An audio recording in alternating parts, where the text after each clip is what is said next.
The Dead Sea Scrolls, in the narrow sense of Qumran Caves Scrolls, are a collection of some 981 different texts discovered between 1946 and 1956 in 11 caves in the immediate vicinity of the Hellenistic period Jewish settlement at Khirbet Qumran in the eastern Judean Desert, the modern West Bank. The caves are located about 2 kilometres inland from the northwest shore of the Dead Sea, from which they derive their name. The consensus is that the Qumran Caves Scrolls date from the last 3 centuries BCE and the 1st century CE. Bronze coins found at the same sites form a series beginning with John Hyrcanus and continuing until the First Jewish-Roman War, supporting the radiocarbon and paleographic dating of the scrolls. Manuscripts from additional Judean Desert sites go back as far as the 8th century BCE to as late as the 11th century CE. The texts are of great historical, religious,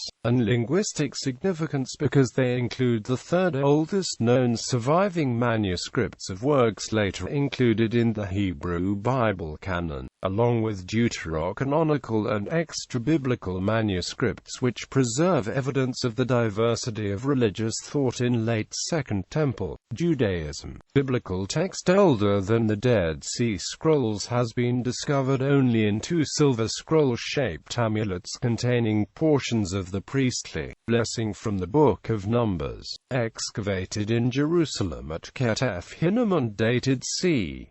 600 BCE. A burnt piece of Leviticus dating from the 6th century CE analyzed in 2015 was found to be the 4th oldest piece of the Torah known to exist. Most of the texts are written in Hebrew, with some in Aramaic and a few in Greek. If discoveries from the Judean Desert are included, Latin and Arabic can be added. Most texts are written on parchment, some on papyrus and one on copper. The scrolls have traditionally been identified with the ancient Jewish sect called the Essenes, although some recent interpretations have challenged this association and argue that the scrolls were penned by priests in Jerusalem, Zadokites or other unknown Jewish groups.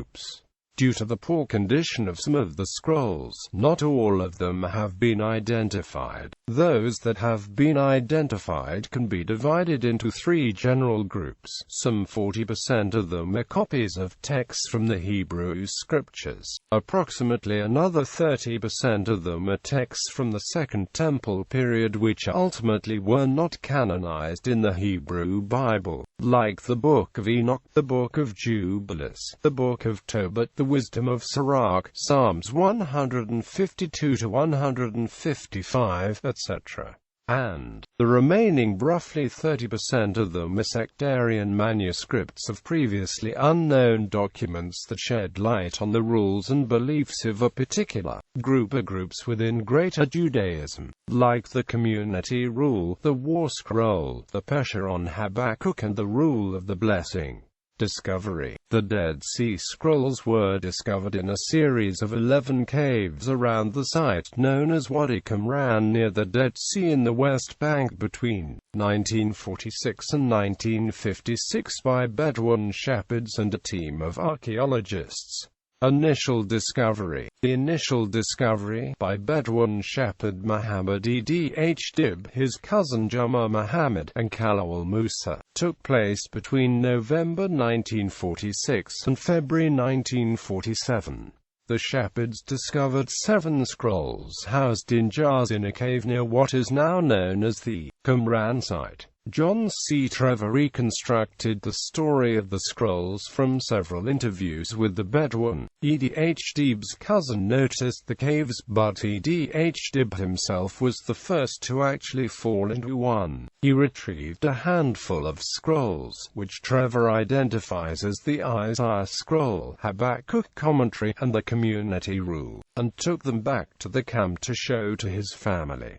None of the scrolls were destroyed in this process, despite popular rumor. The Bedouin kept the scrolls hanging on a tent pole while they figured out what to do with them, periodically taking them out to show people. At some point during this time, the community rule was split in two. The Bedouin first took the scrolls to a dealer named Ibrahim Ijha in Bethlehem. Ijha returned them, saying they were worthless, after being warned that they might have been stolen from a synagogue. Undaunted, the Bedouin went to a nearby market, where a Syrian Christian offered to buy them. A sheikh joined their conversation and suggested they take the scrolls to Khalil Eskander Shafyan Kando, a cobbler and part-time antiques dealer. The Bedouin and the dealers returned to the site, leaving one scroll with Kando and selling 3 others to a dealer for £7.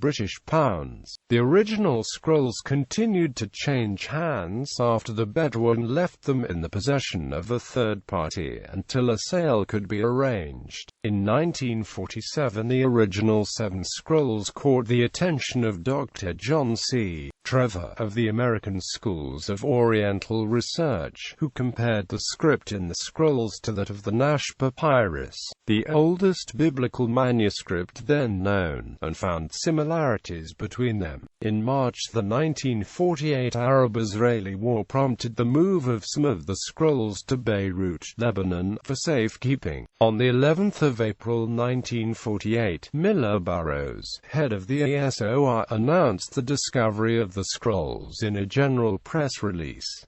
Search for the Qumran Caves. Early in September 1948, Metropolitan Bishop Mar Samuel brought some additional scroll fragments that he had acquired to Professor Ovidiah Sellers, the new director of ASOR. By the end of 1948, nearly 2 years after the discovery, scholars had yet to locate the original cave where the fragments had been found. With unrest in the country at that time, no large-scale search could be undertaken safely. Sellers tried to get the Syrians to assist in the search for the cave, but he was unable to pay the price. In early 1948, the government of Jordan gave permission to the Arab Legion to search the area where the original Qumran cave was thought to be. Consequently, Cave 1 was rediscovered on the 28th of January 1949 by Belgian United Nations observer Captain Philippe Lippens and Arab Legion Captain Akash El-Zdbn. Qumran Caves rediscovery and new scroll discoveries. The rediscovery of what became known as Cave 1 at Qumran prompted the initial excavation of the site from the 15th of February to the 5th of March 1949 by the Jordanian Department of Antiquities led by Gerald Lancaster Harding and Roland de Vaux.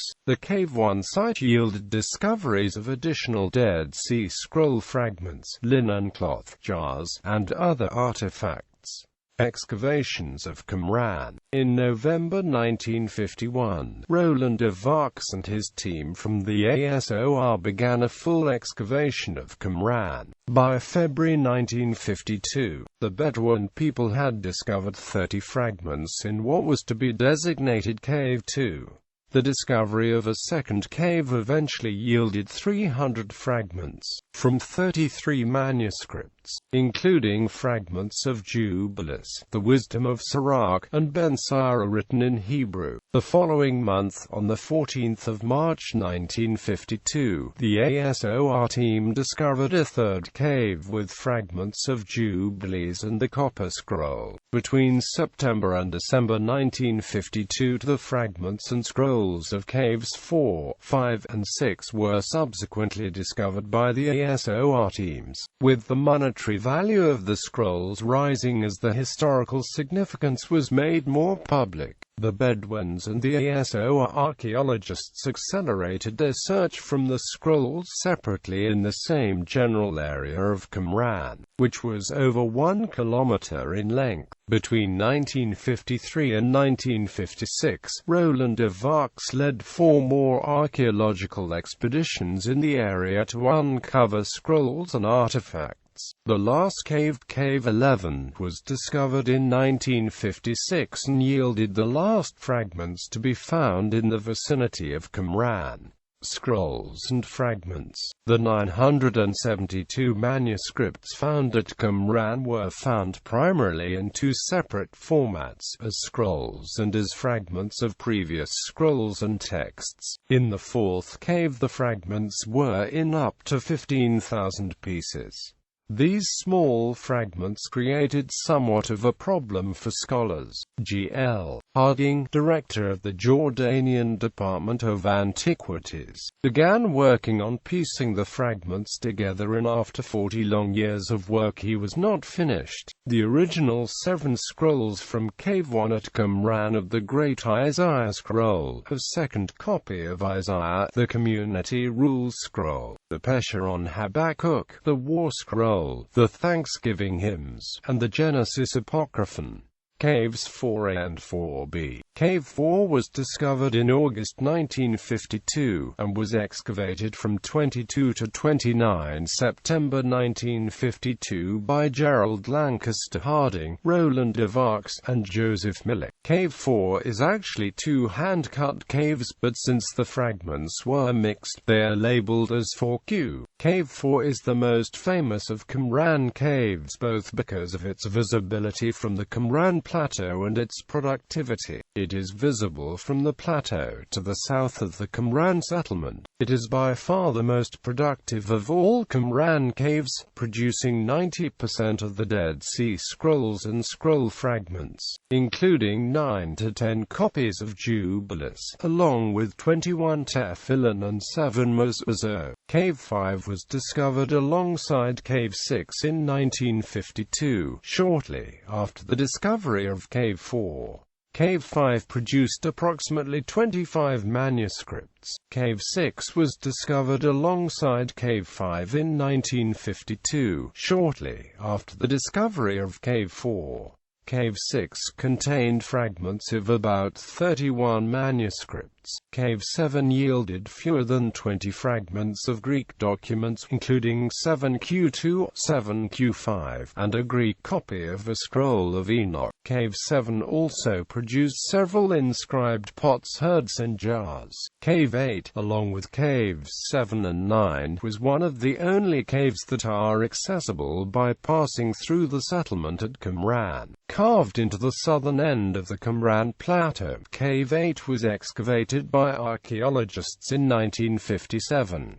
Cave 8 produced 5 fragments: Genesis, Psalms, a tefillin fragment, a mezuzah, and a hymn. Cave 8 also produced several tefillin cases, a box of leather objects, tons of lamps, jars, and the sole of a leather shoe. Cave 9, along with Caves 7 and 8, was one of the only caves that are accessible by passing through the settlement at Qumran. Carved into the southern end of the Qumran Plateau, Cave 9 was excavated by archaeologists in 1957. In Cave 10, archaeologists found 2 ostrasa with some writing on them, along with an unknown symbol on a grey stone slab. Cave 11 was discovered in 1956 and yielded 21 texts, some of which were quite lengthy. The Temple Scroll, so called because more than half of it pertains to the construction of the Temple of Jerusalem, was found in Cave 11, and is by far the longest scroll.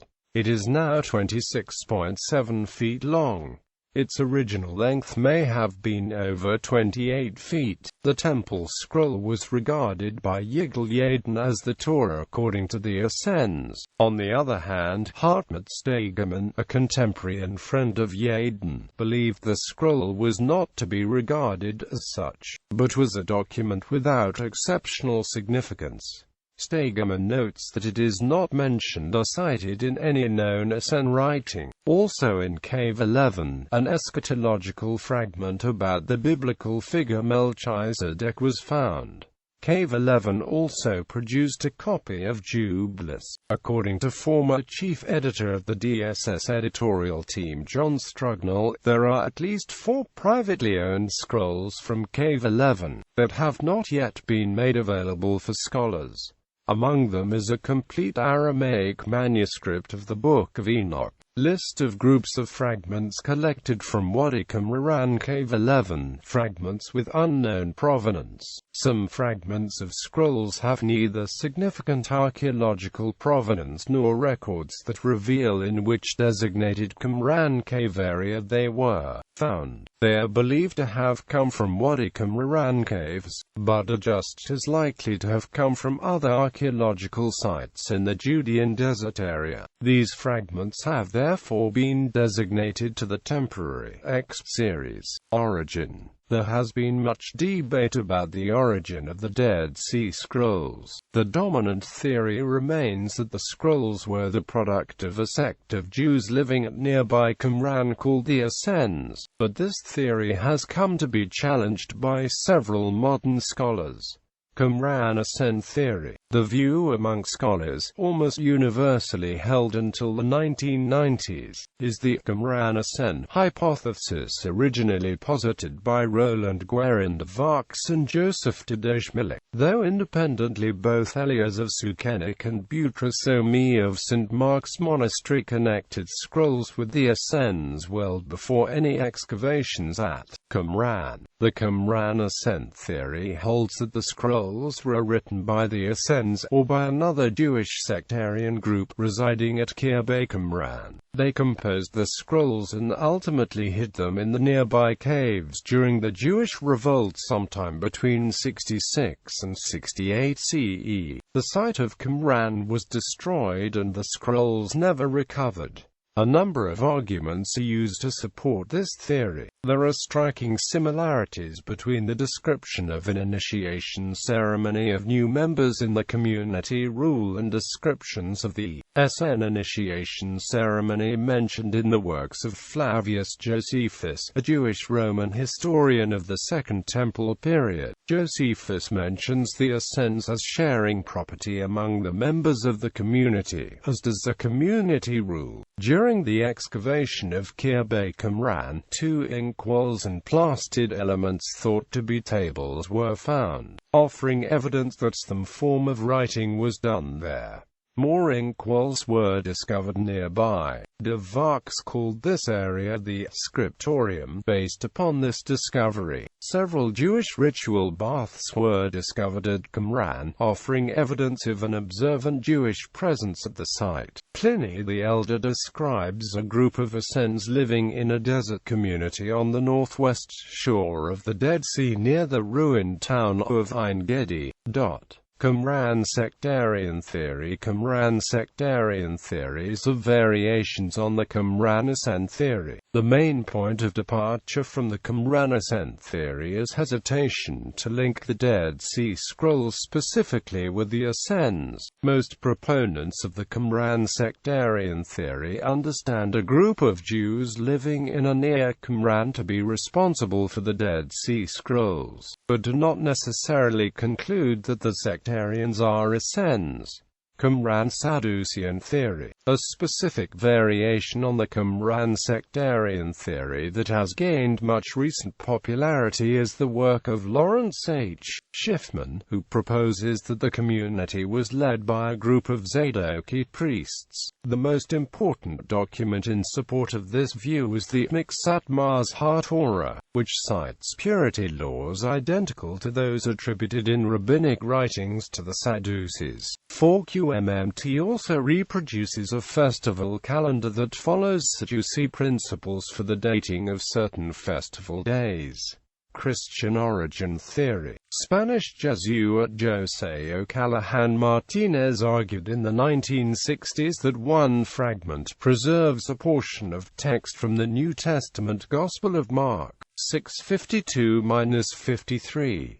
This theory was falsified in the year 2000 by paleographic analysis of the particular fragment. In recent years, Robert Eisenman has advanced the theory that some scrolls describe the early Christian community. Eisenman also argued that the careers of James the Just and Paul the Apostle correspond to events recorded in some of these documents. Jerusalem origin theory. Some scholars have argued that the scrolls scrolls were the product of Jews living in Jerusalem, who hid the scrolls in the caves near Qumran while fleeing from the Romans during the destruction of Jerusalem in 70 CE. Karl Heinrich Rengstorff first proposed that the Dead Sea Scrolls originated at the library of the Jewish Temple in Jerusalem. Later, Norman Golb suggested that the scrolls were the product of multiple libraries in Jerusalem, and not necessarily the Jerusalem Temple Library. Proponents of the Jerusalem origin theory point to the diversity of thought and handwriting among the scrolls as evidence against a Qumran origin of the scrolls. Several archaeologists have also accepted an origin of the scrolls other than Qumran, including Yerzy Hirschfeld and most recently Yitzhak Magen and Yuval Peleg, who all understand the remains of Qumran to be those of a Hasmonean fort that was reused during later periods. Physical characteristics. Age. Radiocarbon dating. Parchment from a number of the Dead Sea Scrolls has been carbon dated. The initial test performed in 1950 was on a piece of linen from one of the caves. This test gave an indicative dating of 33 CE plus or minus 200 years, eliminating early hypotheses relating the scrolls to the medieval period. Since then, two large series of tests have been performed on the scrolls themselves. The results were summarized by Van der Kam and Flint, who said the tests give strong reason for thinking that most of the Qumran manuscripts belong to the last 2 centuries BCE and the 1st century CE. Paleographic dating. Analysis of letter forms, or paleography, was applied to the texts of the Dead Sea Scrolls by a variety of scholars in the field. Major linguistic analysis by Cross and Navigard dates fragments from 225 BCE to 50 CE. These dates were determined by examining the size, variability, and style of the text. The same fragments were later analyzed using radiocarbon dating and were dated to an estimated range of 385 BCE to 82 CE with a 68% accuracy rate. Ink and parchment. The scrolls were analyzed using a cyclotron at the University of California, Davis, where it was found that all black ink was carbon black. The red ink on the scrolls was found to be made with cinnabar. There are only 4 uses of this red ink in the entire collection of Dead Sea Scroll fragments. The black inks found on the scrolls that are made up of carbon soot were found to be from olive oil lamps. Honey, oil, vinegar and water were often added to the mixture to thin the ink to a proper consistency for writing. In order to apply the ink to the scrolls, its writers used reed pens. The Dead Sea Scrolls were written on parchment made of processed animal hide known as vellum, papyrus, and sheets of bronze composed of about 99.0% copper and 1.0% tin. For those scrolls written on animal hides, scholars with the Israeli Antiquities Authority, by use of DNA testing for assembly purposes, believe that there may be a hierarchy in the religious importance of the texts based on which type of animal was used to create the hide. Scrolls written on goat and calf hides are considered by scholars to be more significant in nature, while those written on gazelle or ibex are considered to be less religiously significant in nature. In addition, tests by the National Institute of Nuclear Physics in Sicily, Italy, have suggested that the origin of parchment of select Dead Sea Scroll fragments is from the Qumran area itself. By using X-ray and particle-induced X-ray emission testing of the water used to make the parchment that were compared with the water from the area around the Qumran site, deterioration, storage, and preservation. The Dead Sea Scrolls that were found were originally preserved by the dry, arid, and low humidity conditions present within the Qumran area adjoining the Dead Sea. In addition, the lack of the use of tanning materials on the parchment of the Dead Sea Scrolls and the very low airflow in the Qumran caves also contributed significantly to the preservation. Some of the scrolls were found stored in clay jars within the Qumran caves, further helping to preserve them from deterioration. The original handling of the scrolls by archaeologists and scholars was done inappropriately, and, along with the storage in an uncontrolled environment, they began a process of more rapid deterioration than they had experienced at Qumran. During the first few years in the late 1940s and early 1950s,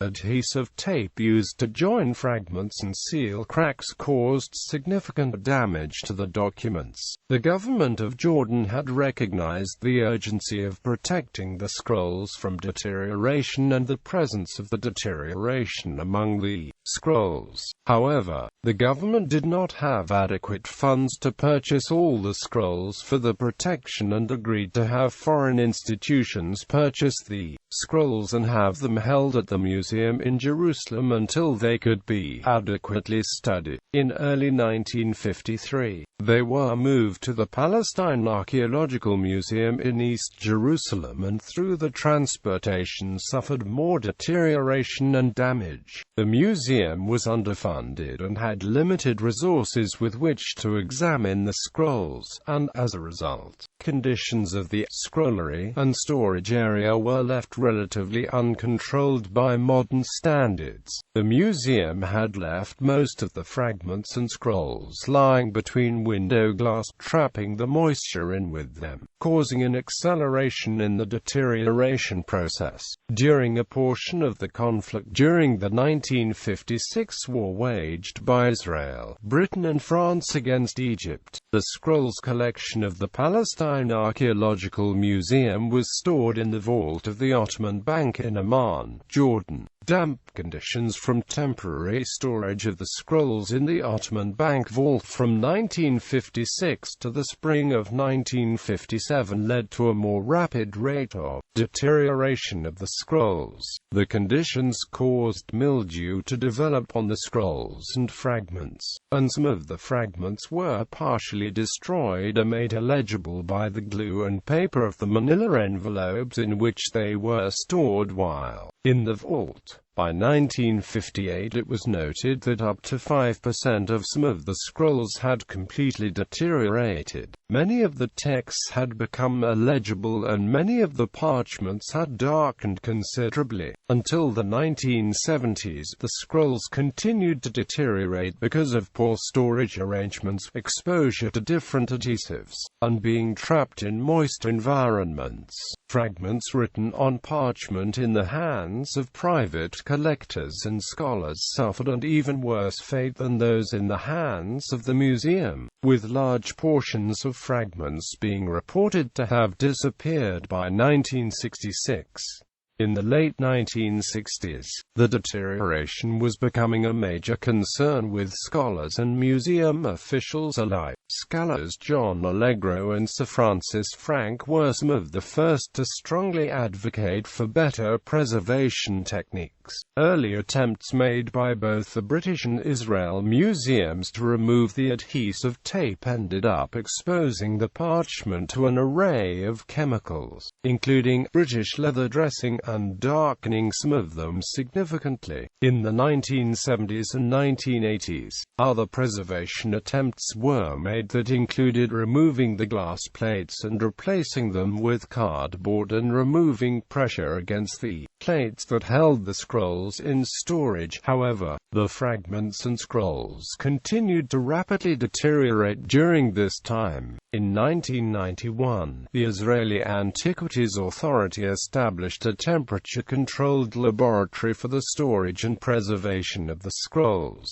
The actions and preservation methods of Rockefeller Museum staff were concentrated on the removal of tape, oils, metals, salt, and other contaminants. The fragments and scrolls are preserved using acid-free cardboard and stored in cylinder boxes in the climate-controlled storage area. 9 tiny phylactery slips were rediscovered by the Israel Antiquities Authority in 2014, after they had been stored unopened for 6 decades following their excavation in 1952. The IAA is preparing to unroll the phylacteries at Tefillin, once a safe procedure has been decided upon.